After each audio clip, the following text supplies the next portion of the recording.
Greetings, class. I'm Professor Schmeling. I'm going to do a lecture on internet and browsers and security, privacy, and ethics, and that's the content of lesson 2.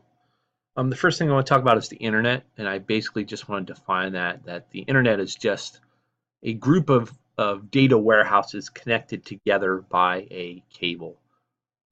So when you go to a website, essentially your traffic, your network traffic is going over a cable to that data warehouse. So if you request something, the internet uses routers that knows how to route your request to the correct data warehouse.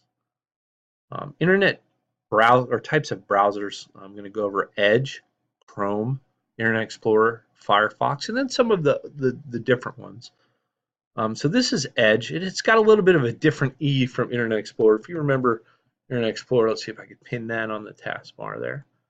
All right, so Internet Explorer Z kind of looks like this with a little gold circle around it, right? The E's a little bit lighter blue. Edge has that different type of E. Edge came out with Microsoft Windows 10, the operating system 10. It's a newer browser, and I think now 8 and 8.1 have it as well.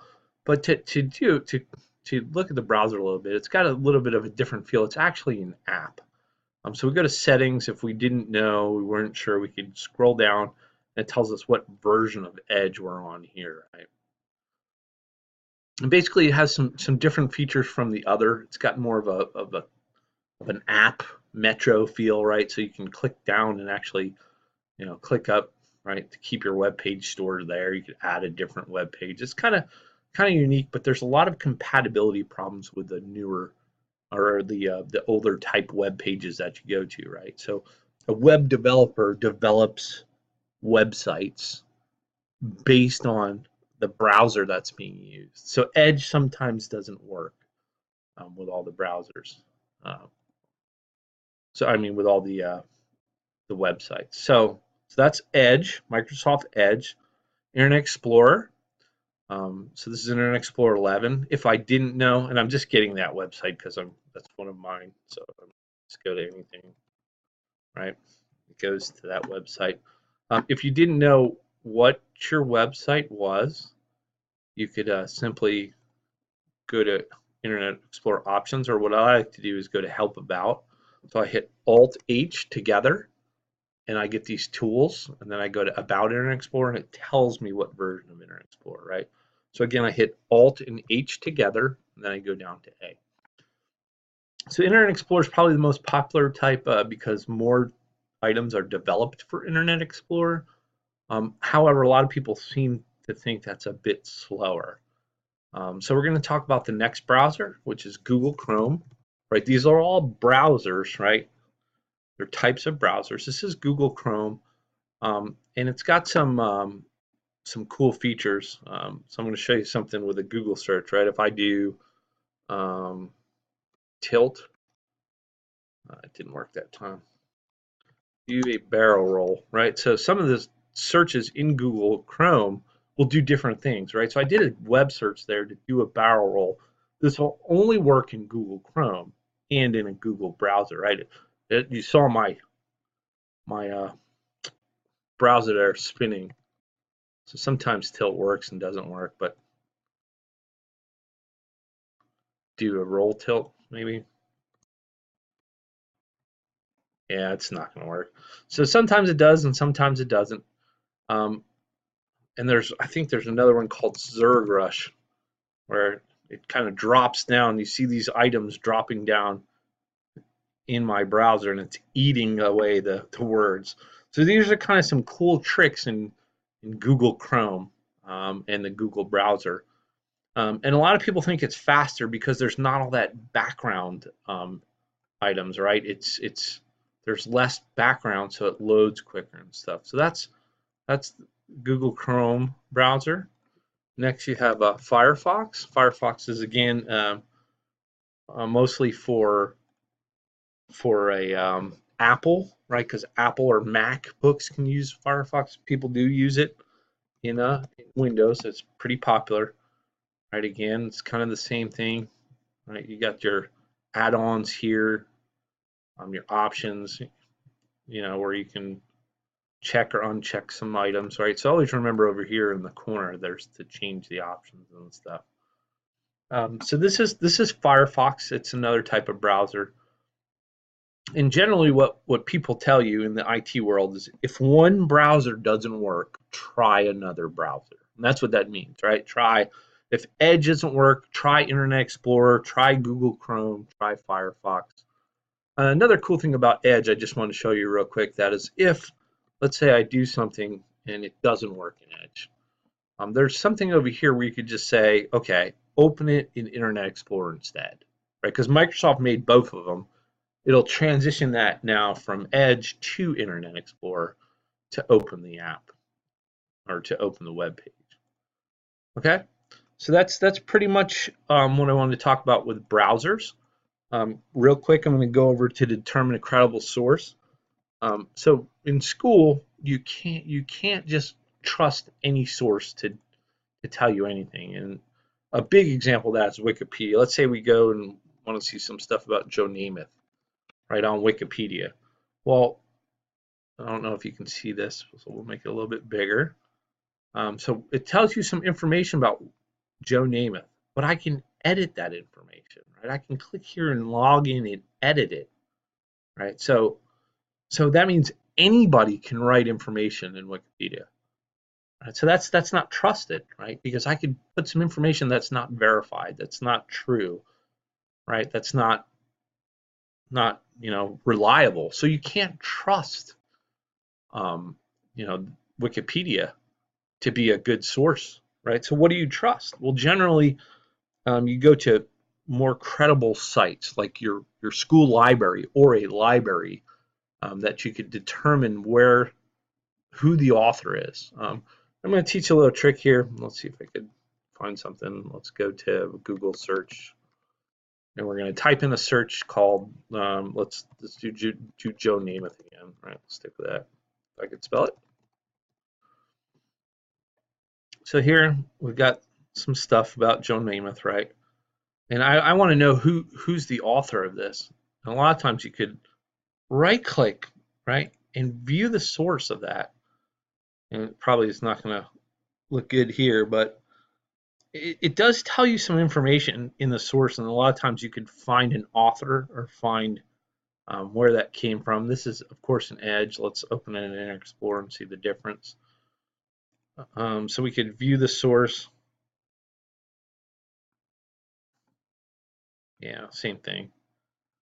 So you could search for author, I mean, that's a trick. Or sometimes just right on the page it tells you where the author is in the bottom, right, or who wrote it, or so this one doesn't really have that, right? So we want to try to stay away from pages that we can't determine the author, we can't verify where it's come from, right? The source is not credible, right? So again, sticking to some of those things like your library, your school library, web pages is pretty good to determine that. Also, domain names, right? A domain name is the .coms or the .orgs, or right. So .com, may not be reliable as .org, right? You might find better information at .org than .com because .orgs are nonprofits and some of their information is verified, where .coms aren't.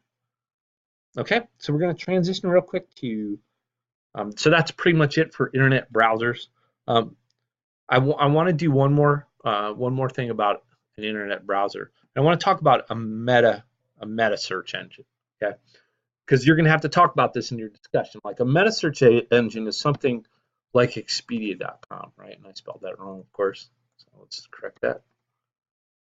And see, there's no domain name for Expedia.com, so it tries to say, hey, this domain is for sale. Well, that was good that happened there. So Expedia is a meta search engine, right? What it does is I try to find a flight, and it tells me, put your information here, and I'm going to search all these other places to find you the flight that you want, right? And that's a perfect example of a meta search. It takes your input and doesn't just search on one website. It doesn't search one area, right? Google may search only Google data warehouses. Expedia searches every data warehouse to find your flight for the cheapest cost. So that's an example of a meta search engine. It takes your information and searches numerous places to find your data or to find your items that you need. Okay, so now what we're going to do is we're going to talk about security, privacy, and ethics. More of this is going to be just basically about the security portion, because ethics is, obviously speaks for itself. There's computer ethics and ethics that you need to do in the discussion boards, with proper etiquette. So these are some of the items that we do every day. So we're going to talk more about the security portion. We're going to talk about antivirus, right? So there's different types of antivirus. I'm using Symantec. This is a business choice, and what it does is it does active, and there's active and passive. Okay, so the active portion is anything coming into my computer goes through Symantec first. Symantec will verify that that item is good or bad. If it's bad, it'll block it immediately. If it's good, it'll allow it to pass through.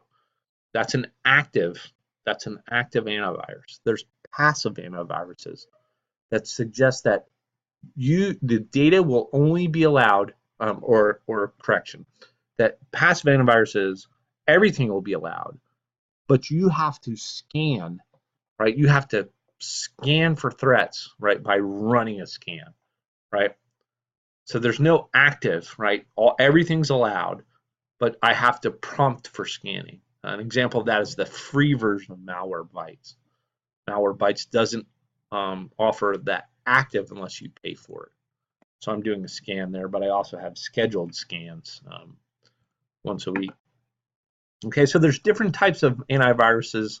Symantec that's an endpoint organization one. There's Malwarebytes. There's numerous ones out there. I always, if someone doesn't want to pay for it, right, I always tell people to use the Microsoft built-in. I think it's Microsoft Security Essentials. They offer active and passive.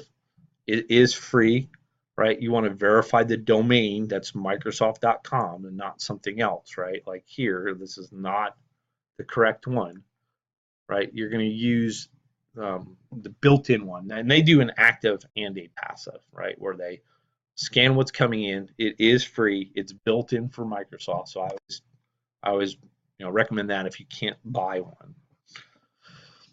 Okay, so there's different types of security antiviruses: McAfee, Kaspersky, Afzet.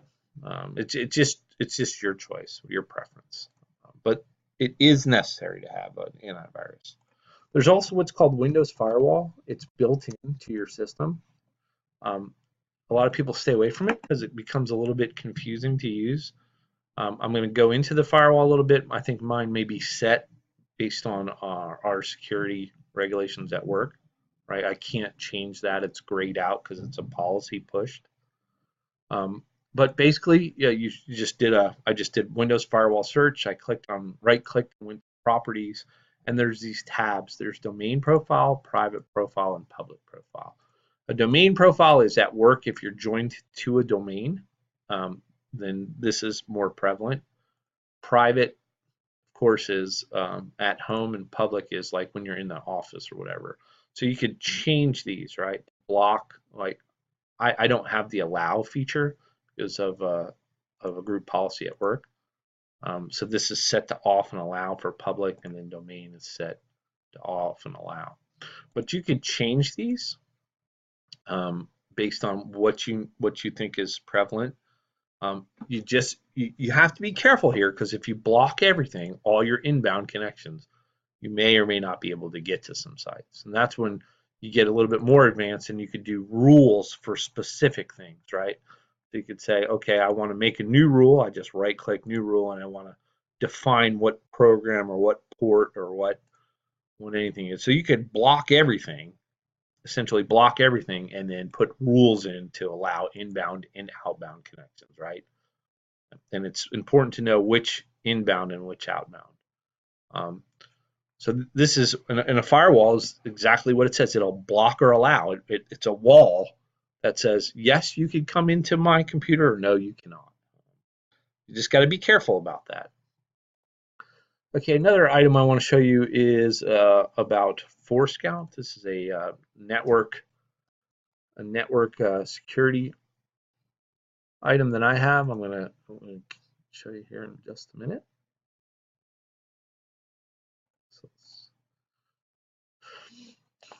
So Forescout is a network appliance.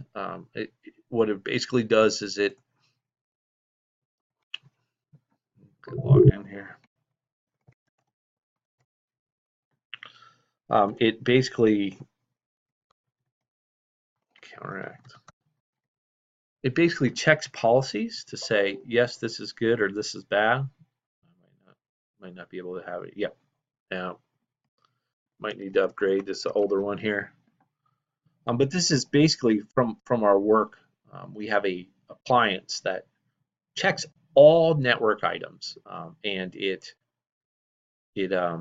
goes through a checklist or a policy, and if it passes the policy, it allows it to access whatever it's accessing. But if it does not pass the policy, it'll go through a verification. And here's an example, right? I'm saying my semantics saying, hey, we're detecting this attack, so we're blocking it. So that's what my active antivirus did. Not sure if I'm going to be able to show you the network access control. See if we can get it operational here.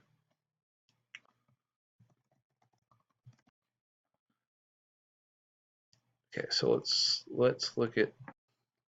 No, I don't have it open. So unfortunately, I won't be able to show you that. Looks like it's going through an update. Yeah.